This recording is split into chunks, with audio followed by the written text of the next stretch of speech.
ஐயா மயிலாடுதுறையில் ஒரு வேள்விக்காக வாரேன். இந்த வேள்வின்றது யாகம்ன்றது குடும்ப நலம், தேச நலம், உலக நலம் கருதி மதிவாணன்னு ஒரு ஆசிரியர் பெருந்தகை இந்துமதி அவங்களுடைய துணைவியார் அவங்க நடத்துகிறாங்க.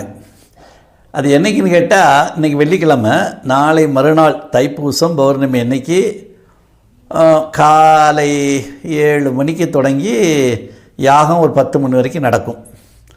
அதுக்கு மேலே ஐயா ஒரு 2 மணி நேரம் உங்களுக்கு சத்சங்கம் நடத்துவேன். 12 மணிக்கு மேலே மகேஸ்வர பூஜைன்னு எல்லாருக்கும் விருந்து கொடுக்குறாங்க. இது யாராருக்கெல்லாம் ஒரு அதில் கலந்துக்கலான்னு விரும்புகிறீங்களோ அவங்க பதிவு பண்ணிக்கணும். பேக்ரவுண்டில் ஐயா ஃபோன் நம்பர் கொடுத்துருப்பேன். யார் வாரீங்க, உங்கள் ஃபோன் நம்பரு, எத்தனை பேர் வாரீங்கன்னு. ஏன்னா அதுக்கு ஒரு 40 பேர் தான் அதிகபட்சம் அலவுடு.